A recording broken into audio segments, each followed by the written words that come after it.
Boker Tov, it's Sunday morning, beginning of the seventh week of this war already. It's hard to believe that 6 weeks have passed since Simchat Torah. I'm going to try to deal with a topic that many of us are familiar with because we light candles every Friday night.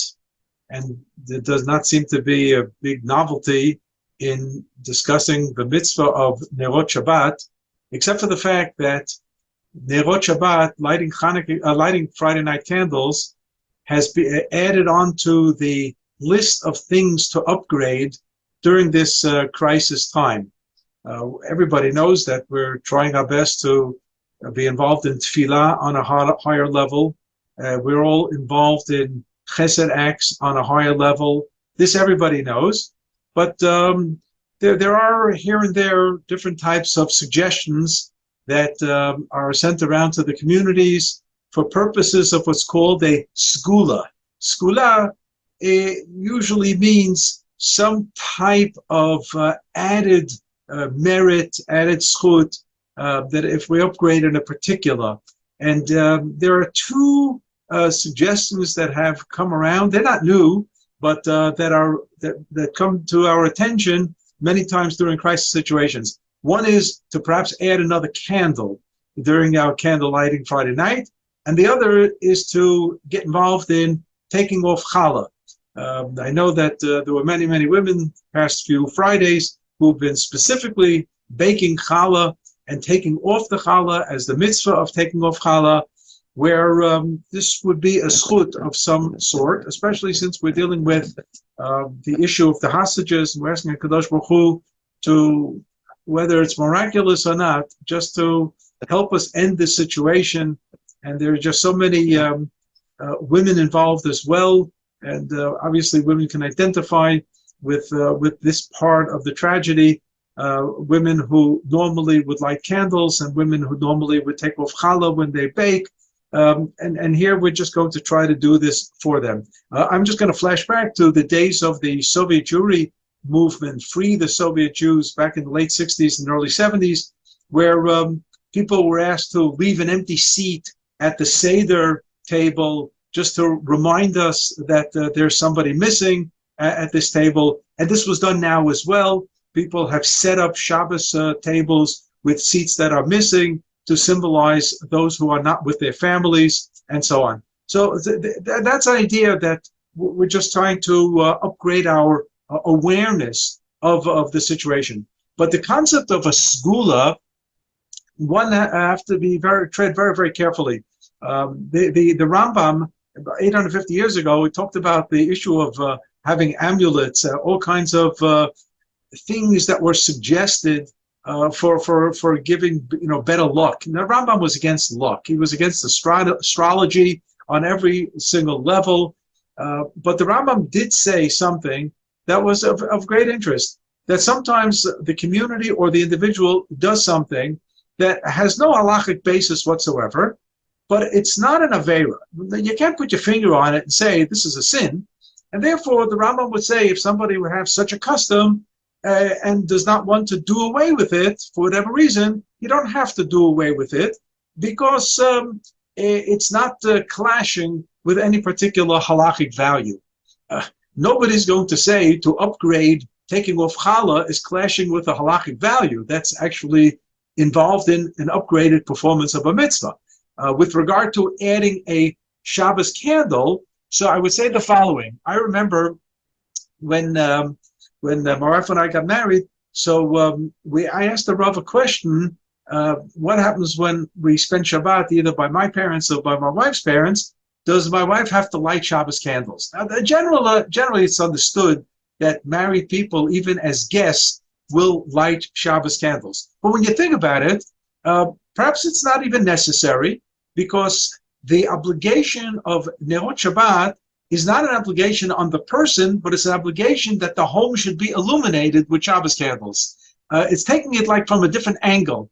If we would introduce the jargon from the Lamdanim of Brisk, we would say it's more of a mitzvah on the chefza, on the object, on the house, less so on the person, on the gavra, on the person. So it's true that women took upon themselves to light the Shabbos candles so that the candles should illuminate the home Friday night. But if there is no woman in the household and there's a man, he could be a single person, he could be a person who is divorced, a person who is a widow, he has an obligation to light Shabbos candles also, because he has to guarantee that the house is illuminated.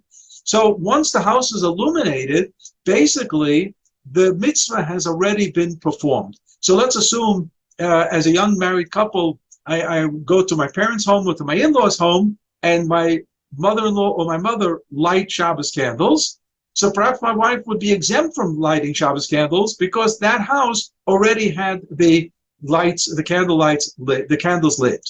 And the Rav told me something interesting, that first moment he said, well, the custom is that when you visit, you do light Shabbos candles. So that's first and foremost, that we're not going to wiggle out of this. But he said, maybe it would be appropriate to light in a different room, because the room that my mother or mother-in-law lit, the mitzvah was already performed. The house, at least that part of the house, is illuminated. So if you light in a different room, so then you're certainly creating an additional illumination.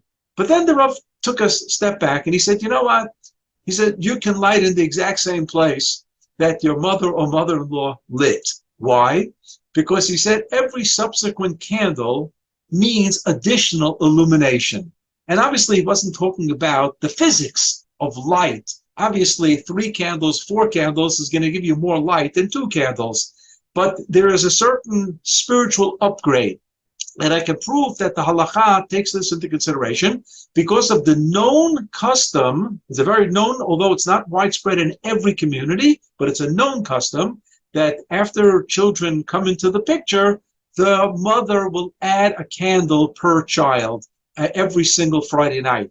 And obviously there's going to be more light because now there are 3 candles, 4 candles, 5 candles. The idea isn't so much the light per se, the physical light, but there is a spiritual illumination add-on that's taking place with these additional candles. And that's why the Rav said that guests can light in the same place that the household, the mother of the household, lit the candles with another bracha. It's not a bracha levatala, and so on. So therefore, those in these trying days who've taken upon themselves to add an additional candle to also remember and symbolize the fact that there are women who normally would light candles, but they're in captivity and they cannot do it. And symbolically, we want to light on their behalf.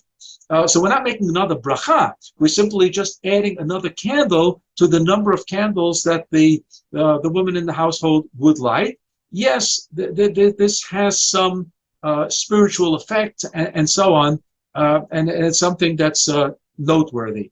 However, I think that the idea of Nerot Shabbat, to understand clearly what might be the significance of any type of upgrade that's associated with Nerot Shabbat, I would latch on to the Ashkenazi custom, and I stress Ashkenazi custom, to make the bracha on the candle lighting after the candles are already lit. Let's take a step back. The halacha is very clear that whenever we perform a mitzvah that carries with it a bracha, the bracha is supposed to be recited before, momentarily, before the very performance of the mitzvah. That's called over la'asiyatan. Mamash, right before you do a mitzvah, you make the bracha. There are certain occasions that for a variety of reasons, we have to delay the making of the bracha because it might be inappropriate to say the bracha before the performance of the mitzvah. So I'm just going to give you a few examples so we should understand what we're talking about here. If a convert goes to the mikveh, and obviously after the convert has gone through everything else that he or she had to do, the climactic moment is going to be the mikveh, the immersion in the mikveh. There is a bracha associated with that tefillah, with that immersion. Baruch atah Hashem Elokeinu melech haolam asher kiddushanu b'mitzvotav v'tzivanu ala tefillah. Now, clearly, that person is not going to be able to say the bracha before going into the mikveh, because the person is not Jewish.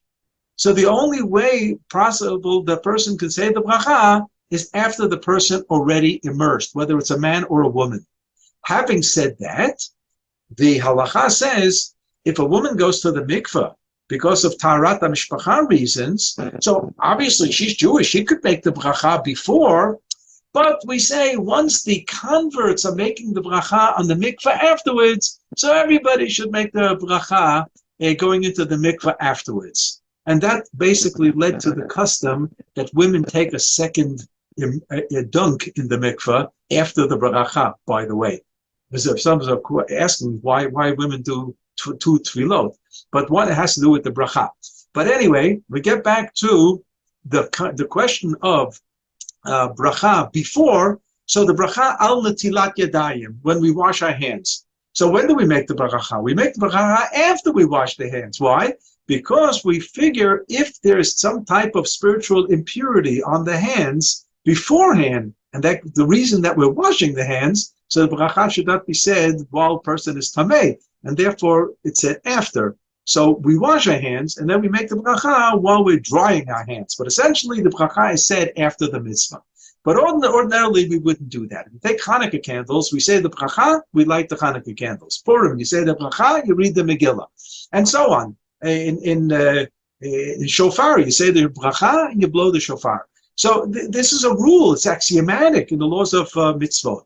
And Rabbi Ovadia Yosef, representing the modern-day Sephardi tradition, says that so too with Shabbos candles, and that's what our wonderful Sephardi women do till this very day.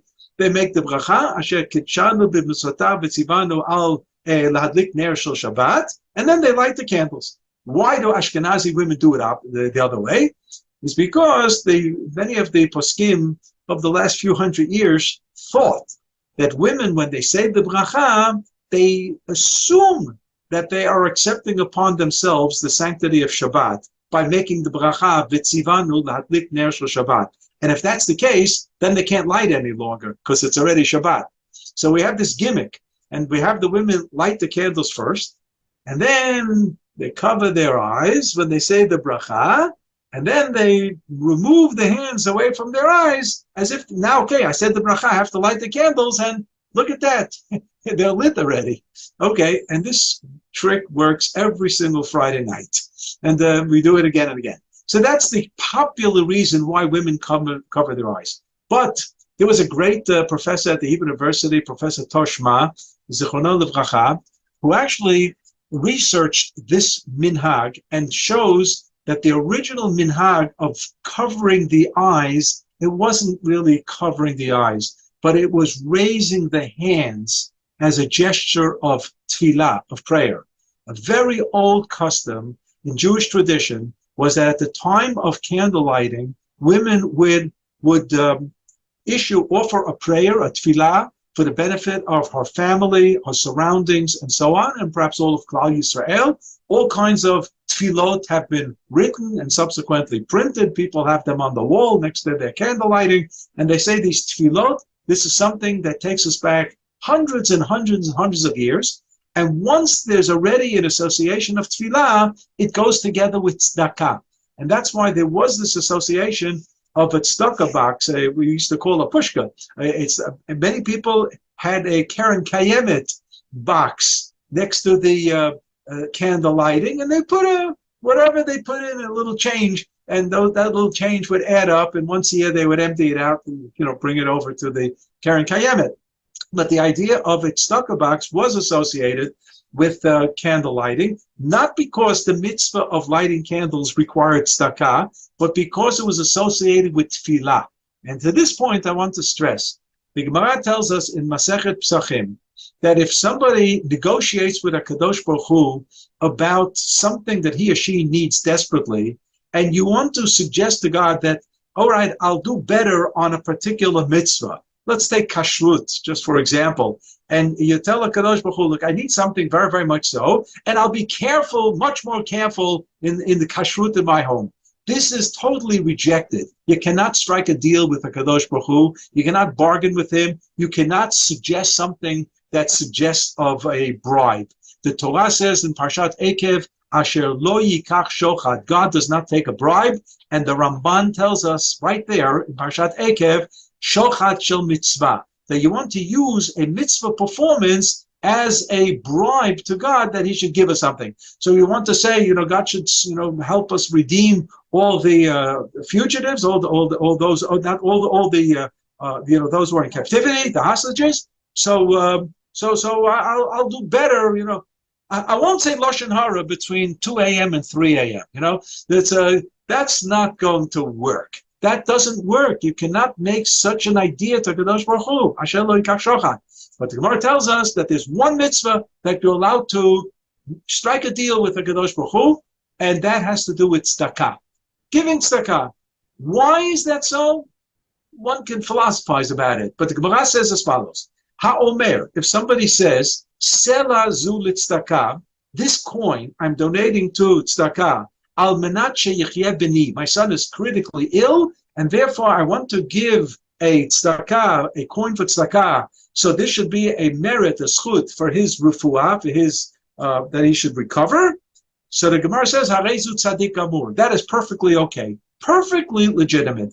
And that's what really launched the idea that when people make a misheberach by Kriyat Torah, whether it's on Shabbat or Monday, Thursday, for somebody sick, it is proper to make some type of tzedakah donation. So it's not a cheap shot of the shul, earning income. It's something that has a real serious halachic basis, that at the time that you ask a Kadosh Baruch Hu for the recovery of somebody sick, it should be associated with tzedakah.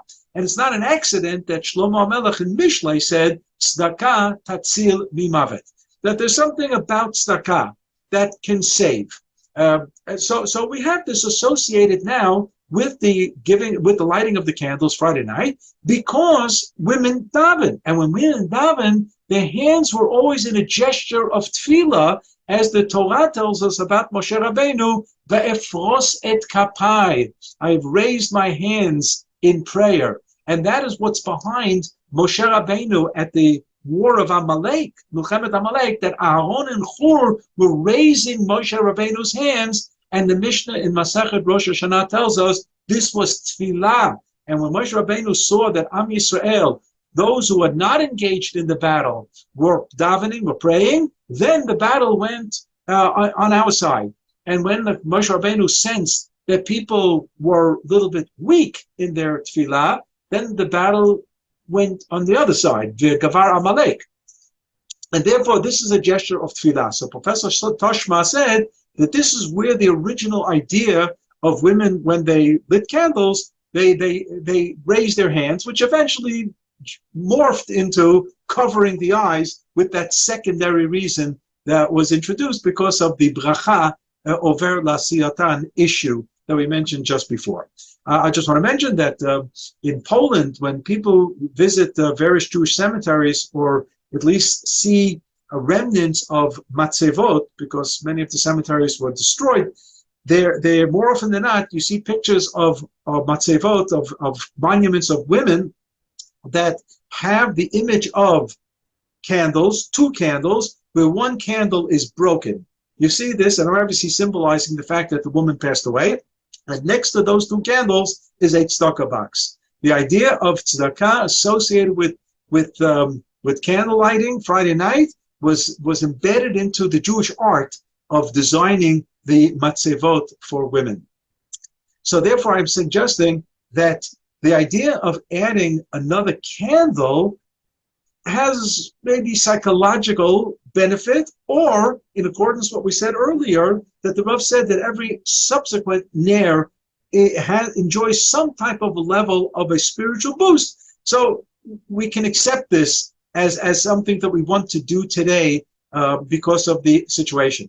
But what's most probably more important is it would be the tzedakah associated with the candle lighting, and more than another candle. Again, I'm not saying there's a problem with the candle, but I'm suggesting that if I'm prioritizing here, what would be the more potent schut, merit that we're looking for, it most probably would be in the area of tzedakah.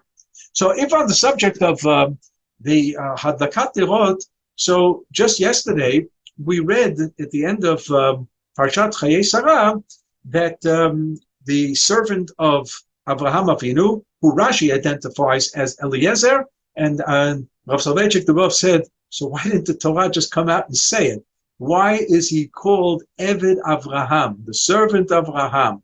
Throughout the story, there's no mentioning of, there's no identity of who he is. So there's an oral tradition that perhaps it's Eliezer. And why shouldn't it be Eliezer? I mean, he was the top man in Avraham Avinu's house. So, but this Eved Avraham, so the Rav said why? Because a shaliach, a messenger, there is a concept called shlucho shel adam kimoto, that a messenger becomes the person himself. In other words, there's a type of switch of identity here, where the shaliach becomes the mishaleach. The messenger becomes the person who sent the messenger. And therefore, the person who went, even if it was Eliezer, he was nothing but Eved Avraham. He was in the service of Avraham Avinu, and that's why he does not carry his own name. So this servant comes back and reports to Yitzchak, and obviously the Yitzchak sees that there's a young lady on the camel who now comes off the camel, and she's going to be the bride. She's going to be the shidduch that the Eved Avraham successfully picked for Yitzchak. And the Torah tells us that Yitzchak brings her into the tent, and Rashi tells us something very interesting, that on the pasuk Vayinachem Achrei Sarah Imo, that Yitzchak was consoled after his mother had passed away, and now there's a new woman in the household, and she is replacing Sarah. And it wasn't just a woman coming into the house. This was a woman who symbolized everything that Sarah was all about.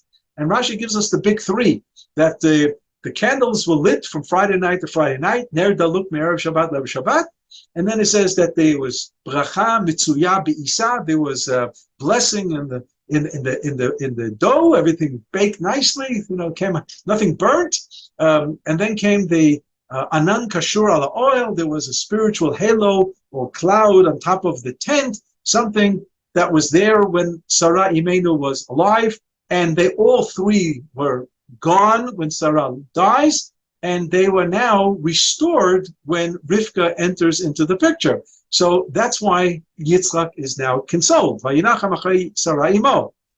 What's interesting is there is a Mishnah in the end of the second chapter of Masechet Shabbat. It's a Mishnah that's well known because it made it into the Siddur.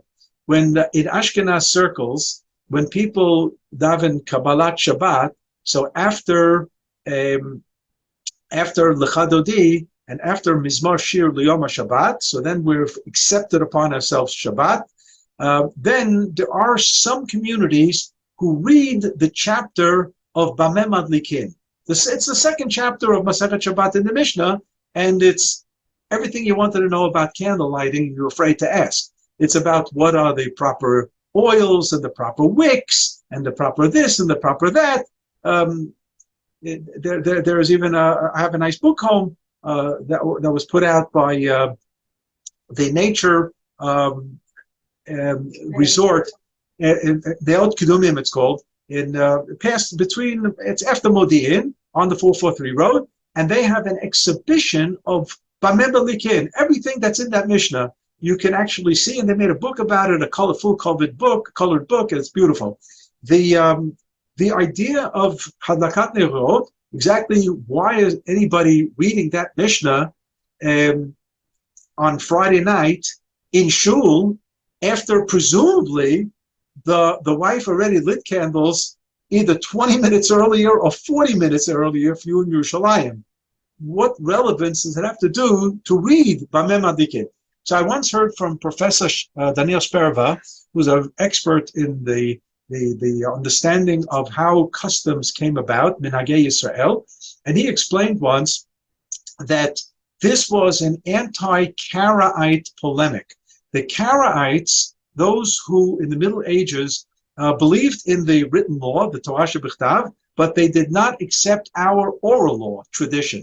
Now, you know that lighting Shabbos candles Friday night is not mentioned in the Chumash at all. It's totally an oral tradition, and it's not even biblical. It's a rabbinic tradition, and okay, Chachamim ordained that we should have the Nerot Shabbat, but they were against it because they were against all these oral traditions, the Karaites. And the rabbis in the Middle Ages would give speeches between Kabbalat Shabbat and Ma'ariv before starting Tfilat Aravit. They would give a type of knock 'em dead Karaite polemical speech or anti-Karaite speech. And they would kick it off with something about Nerot Shabbat, because Nerot Shabbat was something very tangible that the Karaites were against. So the Chachamim, the rabbis would use these Mishnayot of Bameh Madlikin as a springboard for the anti-Karaite polemic sermon, if you may, that they delivered Friday night. That's how it got into the Siddur. And while there are no longer Karaite issues today, but many times when a custom kicks in, it's very hard to kick it out. So that's why Bameh Madlikin is still there in the Siddur. But the Mishnah there ends with Al Shalosh Avirot Nashim Metot B'Sha'at Leidatan. There's an opinion in Chazal about sages that there are three very, very central mitzvot that women should be careful about, and if a woman is not careful, it could jeopardize her own life during childbirth. That doesn't mean that every woman who doesn't do A, B, and C is going to die in childbirth. Does not mean that at all. And it also doesn't mean that every woman who was careful about A, B, and C never would die in childhood. Both are incorrect. All it means is that there is something in the spiritual realm that gives a woman an added protection during childbirth. And we have a daughter who's a gynecologist and fertility specialist. So she tells me all the time that HaKadosh Baruch Hu, God is there. What Chazal say that God is there in the labor room, it's 100% correct. 100% correct, because so many things can go wrong, even in today's modern day, modern medicine, that you actually sense that HaKadosh Baruch Hu is there on the scene. And therefore you want to have all the extra benefits that are possible. So our Chachamim suggested that for a woman to be very careful about A, B, and C would give her that added advantage of security during childbirth. And they are being careful about Taharat HaMishpacha, which means not to have any violations during the period of Nidah. The second would be Challah, taking off the challah from the dough before baking bread or challah. And the third would be careful about lighting candles Friday night. So you have these big three, the nidah, hadlakat erot, b'nidah, and challah. And lo and behold, many years ago, I drew this association between these three matters of upgraded security mentioned in the Mishnah with those very three that were mentioned about Sarah and ultimately Rivka as well. Because if we talk about Ner Daluk Me'erev Shabbat, that's precisely the Nerot Shabbat that's mentioned in the Mishnah. And if we're talking about the blessing, Bracha Mitzuya Be'isa, that in the dough of Sarah Imenu there was blessing, what blessing could our Chachamim have been talking about? What, that the cake tasted tasty and sweet? It never burnt? I mean, what was it, if not for the fact that the dough had a bracha associated with it, and that was the bracha of taking off challah. And the third was nidah. Nidah has to do with modesty, how a woman conducts herself. And you know that when the angels visited Abraham Avinu in Parshat Vayera, and they said, "Where is Sarah, your wife?" Because they had a message for her that she's going to have a child next year, this time. So Abraham said, after the question, Ayeh Sarah Ishtecha, Vayomer, Hine Ba'oel, she's in the tent. And many have pointed out, what was she doing in the tent? So, don't say she was still baking or cooking. The tent being the place of tzniut, of modesty. This was Sarah Imenu, Kol Kvoda Bat Melech Pnima. She was indoor. She wasn't out there, making a spectacle of herself. Chazal tell us the exact opposite about Dinah and Leah, that both of them, the Torah says, Vatetse, they went out. They were there, and there were problems with both Leah and her daughter Dinah. And Dinah got into a lot of trouble because she was somebody who was very outgoing. With regard to Sarai Imenu, she was Ba'ohel. And that's what the Mishnah says, that one of the components of Shalosh Averot Nashim Einan Meitot B'Shat Leidatan is Nida. And in the idea of the Midrash with regard to Sarah and Rivka, it was Anan Kashur Ala Oil. There was something of spiritual value on the tent. And the tent represented the modesty of Sarah and Rivka. So you have here a correlation between that which is mentioned in the Rashi, in the name of the Midrash in Parshat Chayei Sarah, and that which is mentioned in the Mishnah, the end of the second chapter of Masechet Shabbat, which is quoted in every Siddur of Nusach Ashkenaz. But I say again, the idea of upgrading with another candle, it's nice, it's psychologically beneficial, it also has some type of spiritual enhancement, but the most probably the more preferred upgrade would be in the world of tzedakah, and that for sure would be. But if we're already talking about the idea of Sarah Imenu, so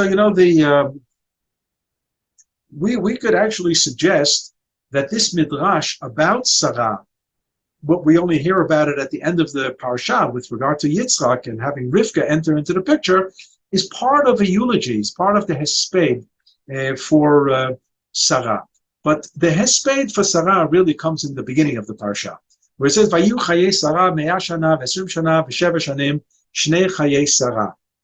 So the phrase shnei chayei Sarah seems to be totally redundant, because the pasuk begins, and these were the years of Sarah. Vayu chayei Sarah, 100 years, 20 years, and 7 years, which in a moment we'll see what the shana, the added words, it could have easily have said 127 years, and not 100 years, 20 years, and 7 years. Shnei chayei Sarah. These are the years of Sarah. Those last three words are redundant. So Rav Soloveitchik said they're not redundant at all. They are the headline of the hesped, of the eulogy that Avraham Avinu gave for his wife Sarah. And what was the hesped? As the Torah says, Vayavo Avraham lispod lisarah. So the Rav quoted Rashi, and the very famous Rashi, and I think I heard this Rashi for sure by second grade, maybe even in first grade. And that was the Rashi that said that there are three time frameworks in Sarah Imeinu's lifetime. There was the 100-year, there was the 20-year, and there was the 7 years. And the Torah separates them with the word shana, me'ah shana, esrim shana, sheva shanim, to teach you that when Sarah was 100 years old, she was free of sin, just as if she was 20. And when she was 20 years old, she was as attractive and beautiful as she was 7. So what's the business of 20 years old being free of sin? Don't we usually talk about bar mitzvah or bat mitzvah? That's age 12 and 13 for girls and for boys. And just to mix you up totally, there's actually a dispute about this with regard to when boys and girls become bar mitzvah and bat mitzvah. So our custom is in accordance with the opinion that boys at 13 and girls at 12. But in Masechet Nida, there's an opinion just the opposite, that it's girls at 13 and boys at 12. But all right, we're not going to delve into that dispute, but it's 12/13, and that's when a boy or girl becomes responsible to mitzvot. So what is this age 20 all about? So Chazal teach us that Kadosh Baruch Hu starts keeping record at age 20, not from 12 or 13. At age 12 and 13, we are responsible. But Kadosh Baruch Hu is not going to hold us responsible until after age 20. And this is derived from the story of the spies, the Meraglim, where there it says clearly, Miben Esrim Shana V'Mala, only those from 20 years and up, were punished by not being able to go into Eretz Yisrael, and they perished during the 40-year sojourn in the desert. So the idea of age 20 is that your record by God is completely clean. So when Sarai Menu was 100 years old, she also had a clean record. She had a clean slate. There were no averot in her record. And then it says when she was 20, she was as attractive as 7. And our Rabbi Rav Soloveitchik said that there's something wrong with that, because age 7 is not exactly when a woman achieves the height of her beauty.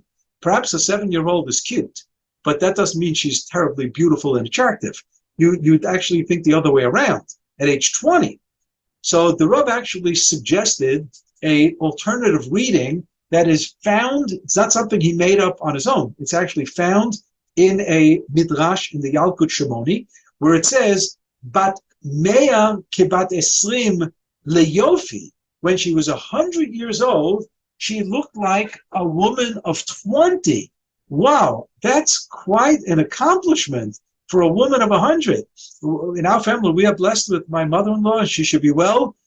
She's 102 and a half. She looks okay. She still has a little bit of a cute face, but I'm not sure that she would say that she looks like she was 20. The Sarah at age 100, to think that she looked like she was 20, that is really amazing. And when she was 20, she had no sins like the innocence of a child. That even at age 20, and believe me, a person at age 20 can already do foul things already in life, because that's where we are. We're teenagers, we do things, we do crazy things, and so on. Yet when she was 20, she still had the innocence of the 7-year-old. And what the Rav said was that every single person is actually, his life or her life is divided into 3 chapters. There's the youth, there is the more mature part of one's life, and then there's what they call the golden ages, where a person may have retired already. The person is now counting his or her grandchildren, and today already counting the great-grandchildren, the golden ages. So the Rav said that the young people, they have the great advantage of not just youth, but life ahead of us, and all the dreams ahead of us, and all the planning, and there's also a lot of emotion, and a lot of singing, and a lot of fun type of a part of life. One gets into the age of the 30s, 40s, and 50s, that's where a person is more serious, and has to get the job done, makes his mark in this world during those years. And then at the end, person passes 60, 70, 80, 90, a person is weaker physically, but has the advantage of experience in life. And that's why the Torah advises people, Sha'al avicha v'yagetcha zikenecha v'yomulach, in Parshat Ha'azinu, that you should take counsel in the older folks, because they have chokhmat chayim, they have life's experience, and we can all learn from that experience, even though they might not be able to do everything any longer that they used to be able to do, but there's nothing like experience. The Rav once said that the laws of tshuva never taught us that we're not going to fall into the pit. The laws of tshuva taught us that if you fell into the pit, don't fall into the same pit twice. Try to correct yourself next time. And that certainly we can avoid falling into pits by taking advice from people who are older, who've gone through life, who fall into pits already, and can advise us accordingly about where the dangers lurk throughout one's lifetime. So you have advantages and disadvantages. The Rav said that there's nothing like the innocence of a child for tefillah. Why? Because as David HaMelech said, prayer emanates from dependence. Mima'amakim karaticha Hashem. And children are dependent. They're very dependent on the parents, on the surroundings, and so on. They do not yet have the confidence, nor the independence, nor the financial resources to go out, make a go at it on their own. Adolescence is a little bit of a cross where the children are becoming independent, and yet there's still a measure of dependence. And then you break the shackles and you're on your own. Al kein yazov ish et aviv et imo v'davak be'ishto v'hayu lebasar echad. Person marries, he's on his own, he's got his own headaches in life, but the person is now independent. The Rav said that Sarah Imenu, even as an elderly person, still maintained the innocence of the child and knew how to cry and how to pray and how to daven. And when she was 100 years old, she was as ambitious as a 40, 50-year-old, as a 20-year-old. She carried in each time framework all the other time frameworks, which means the great eulogy that Avraham Avinu gives for his wife Sarah. When she was 7, she was also a 20-year-old, and she was also a 100-year-old. And when she was 100, she was also a 20-year-old and also a 7-year-old. And when she was 20, she was also a 100-year-old and also 7. She had all of the features of these 3 time frameworks, and she did it all by herself throughout her lifetime. It's interesting that a great Hasidic master, Rabbi Elimelech from Lizhensk, in the Sefer that was written by his son, a culmination of Rabbi Elimelech's teachings. The book is called Noam Elimelech. So there on Parshat Noach, with regard to the Tevad, Noach's Ark. So we know Noach's Ark had 3 komot, three stories to them. And the Noam Elimelech gives various interpretations, Hasidic interpretations, to these 3 levels. And one of them is that each human being has 3 stages in life. There's the youth, and that's the bottom, the ground floor. And if you recall what Rashi says about the ark, what did Noach store in the ground floor? He said that was the garbage depot. So the Noam Elimelech says this is the teenagers who are doing silly things like zevel, things that have no purpose to them. And then the middle floor, says the Noam Elimelech, is when a person now lives a life that's on a certain degree tantamount to the world of the animals, where the animals were on the second level in Noach's Ark, and they are doing what animals do, and that is procreating and eating and living and basically surviving and doing things that are important, no doubt. So that's the second level. And the third level, says the Noam Elimelech, that's Noach and his family, that's the level of tzaddik, where a person in the golden ages is now trying to put his or her house together so that when one returns the neshama to HaKadosh Baruch Hu, everything is intact and everything is in order. So it's interesting how the Noam Elimelech also saw one's lifetime into these 3 component parts. On a more halachic level, the Gemara in Masechet Kiddushin, Daf Chavtet, Daf Lamed, takes the word Vishinantam Levanecha and reads it, that we read in Shema, and reads it Vishilashtam. You shall divide your learning into 3 parts. A third in Torah, which is the written law, Tanakh, a third in Mishnah, and a third in Talmud. So the Gemara says, how in the world does a person know how to divide this? Has anybody told us that we're going to live 90 years? And therefore, I can say 20 years for Tanakh and 30 years for Tanakh, 30 years for Mishnah, and 30 years for Gemara. Nobody knows how long they're going to live. So the Gemara says, you're right. And therefore, take every week, and every week divided 2 days for Tanakh, and 2 days for Mishnah, and 2 days for the Gemara. So then the Gemara further says, how do you know you're going to make it till Wednesday? How do you know you're going to make it till Thursday that week? You know, so maybe on every given day, we should have, if a person knows that he or she has an hour a day for Torah study, maybe it should be 20 minutes for Tanakh and 20 minutes for Mishnah and 20 minutes for Gemara. So the Gemara says, Ein ledavasof. You know, you can then take the hour and fractionalize it into even further. You have to stop somewhere. So the Gemara says, let's just stop by the week and say 2 days, 2 days, and 2 days. But what you see from here is that Chazal did have this notion that human life can be divided into these 3 categories. I want to just end now on a little bit of a somber note. Many, many years ago, when my son was in training, to be officers training on in near Mitzvah Ramon, in the base called the Basis Hadracha Bahat Echad. It was a scenario there that he had asked me to, if I can come for Yom Kippur. The whole base was there for Yom Kippur, and it was just a sudden decision.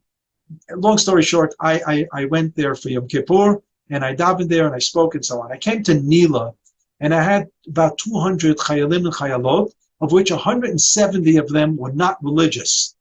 30 were yeshiva boys, and 170 who are not religious, or most of them not religious, but most of them were fasting, and most of them came to shul to daven. It was an unbelievable Yom Kippur experience for all of us, not just for them, for all of us. And I remember having to give a bracha to them before Nila. What do you daven for before Nila? You're going to be an officer in the Israeli army.